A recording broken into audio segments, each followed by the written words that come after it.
శ్రీమాత్రే నమః. సద్గురు జ్యోతిషాలయం నుండి శ్రీ పరాభవనామ సంవత్సర ఉగాది పంచాంగ శ్రవణం మరియు ద్వాదశ రాశులకి ఎలా ఉందో మనం తెలుసుకోబోతున్నాం. ముందుగా welcome to spot news K27 TV ప్రేక్షక మిత్రులకి శుభాకాంక్షలు. శ్రీ గురుభ్యో నమః. నమస్కారం. అందరూ కూడా మీ యొక్క ఇష్టదేవాన్ని ప్రార్థన చేసుకోండి, మీ తల్లిదండ్రులకి ప్రార్థన చేసుకోండి. నూతన సంవత్సరాన్ని ప్రారంభిస్తున్నాం. శ్రీ పరాభవనామ సంవత్సరంలో మకర రాశి మిత్రులకి ఎలా ఉంది అని తెలుసుకుంటాం. మకర రాశి మిత్రులారా, మీకు ఉగాది శుభాకాంక్షలు. ఆదాయం 2, వ్యయం 8, రాజపూజ్యం 1, అవమానం 2.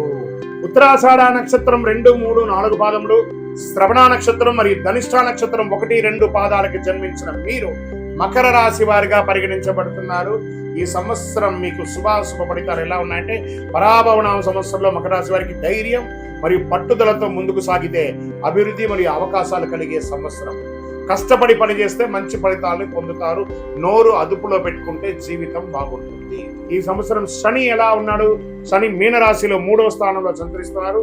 దీనివల్ల మీకు ఏం జరుగుతుందంటే, ధైర్యం పెరుగుతుంది, ప్రయత్నాల విజయం సాధిస్తారు, కొత్త అవకాశాలు వస్తాయి.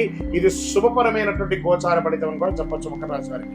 గురు భగవానుడు ప్రారంభంలో 6వ ఇంటిలో, జూన్ 2 గురువు 7వ ఇంటిలో, అక్టోబర్ 31 8వ ఇంటిలో, జనవరి 25 తిరిగి 7వ ఇంట్లోకి వస్తున్నారు గురు భగవానుడు.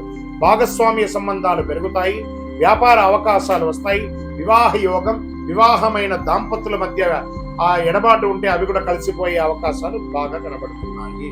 ఇంకా రాహుకేతు ఎలా ఉన్నారంటే, ఈ సంవత్సర ప్రారంభంలో రాహు 2వ ఇంట్లో, కేతు 8వ ఇంట్లో ఉన్నారు.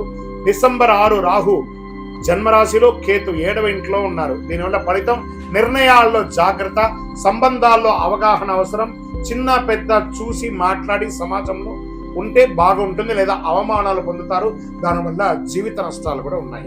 ఇంకా ఆర్థికంగా ఎలా ఉందంటే, ఆదాయం, మల్టిపుల్ ఇన్కమ్ సోర్స్ పెరిగే అవకాశాలు ఉన్నాయి. వ్యాపారాల్లో లాభం, కొత్త పెట్టుబడులు వచ్చే అవకాశాలు ఎక్కువ కనబడుతున్నాయి. ఉద్యోగస్తులకి ఉద్యోగంలో పురోగతి, పదోన్నతి అవకాశం, ప్రభుత్వ రంగంలో లాభం అని కూడా చెప్పొచ్చు చక్కగా. ఇంకా విదేశీయ ఉద్యోగాల్లో ఉన్నవాళ్ళు, పోగొట్టుకున్న వాళ్ళకి ఇది ఒక అవకాశం, మంచి అవకాశం. జూన్ తర్వాత మంచి మంచి అవకాశాలు రాబోతున్నాయి.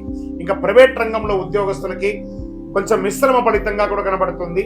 ఇంకా వ్యాపారంలో ఉన్న వాళ్ళకి స్పెక్యులేషన్, షేర్ మార్కెట్ బాగా కలిసి వస్తుంది. మ్యానుఫ్యాక్చరింగ్ రంగం వారికి చాలా మంచి మంచి ఫలితాలు రాబోతున్నాయి. ఇంకను రీటైల్ రంగం వాళ్ళు ఉంటారు చూసారా, కిరాణము, ఎలక్ట్రానిక్స్, అన్ని రీటైల్స్, ఒక్క రీటైల్ కాదు, ఎన్ని రీటైల్స్ ఉంటే అన్ని రీటైల్స్ వారికి కూడా ఇది అనుకూలమైనటువంటి సమయం అని కూడా చెప్పవచ్చు. ఈ ఆరోగ్యపరంగా మోకాలు నొప్పి, స్కిన్ రిలేటెడ్ అలసట, వ్యాయామం లేకుండా ఉండడము, దీనివల్ల ఒబిసిటీ పెరగడము, ఇలాంటి అవకాశాలు ఆరోగ్యపరంగా ఉన్నాయి. శస్త్రచికిత్స కూడా అయ్యే అవకాశాలు కనబడుతున్నాయి. జాగ్రత్త పడండి అని కూడా చెప్పచ్చు. ఇంకా ఉద్యోగపరమైనటువంటి ప్రయాణాలు, వ్యాపారపరమైనటువంటి ప్రయాణాలు, విద్యాపరమైనటువంటి ప్రయాణాలు, ఆధ్యాత్మిక ప్రయాణాలు, వీటన్నిటిలో కూడా మిశ్రమంగా ఉంటుంది. మీ విలువైనటువంటి ద్రవ్యాలని, వస్తువుల్ని జాగ్రత్తగా పెట్టుకోవాలని కూడా చెప్పడం జరిగింది. ఓకే, ఇక్కడ వ్యవసాయదారులకి మెండుగా ఉందని కూడా చెప్పడం జరిగింది. వ్యవసాయదారులకి చాలా చాలా చాలా చాలా బాగుంటుంది ఈ సమస్య వ్యవసాయదారులకి. ఇంకా డాక్టర్స్, ఐఏఎస్, ఐపీఎస్ సెక్టార్ రంగం వాళ్ళు, సర్వీస్ సెక్టార్లు, ఈ న్యాయవాదులు, తర్వాత డిఫెన్స్లో ఉన్న వాళ్ళు, జవాన్స్, వీళ్ళకందరికీ కూడా చాలా మంచి సమయం అని కూడా చెప్పచ్చు. కానీ పై అధికారుల దగ్గర కాస్త జాగ్రత్తగా ఉండవలసినటువంటి సమయం వచ్చింది. ఇంకా నక్షత్ర వారిగా ప్రయాణాలు అని చూసుకుంటే, ఉత్తరాషాఢ నక్షత్రం 2, 3, 4 పాదములు, గౌరవం పెరుగుతుంది, ఉద్యోగ పురోగతి పెరుగుతుంది, నాయకత్వ లక్షణం పెరుగుతుంది. రాజకీయ నాయకులుగా ఉన్న వాళ్ళకి ఇదొక మంచి సమయం అని కూడా చెప్పచ్చు. శ్రవణ నక్షత్రంలో విద్యల అభివృద్ధి, కుటుంబ సంతోషం, గృహ సౌఖ్యం అనేది పెరుగుతుంది.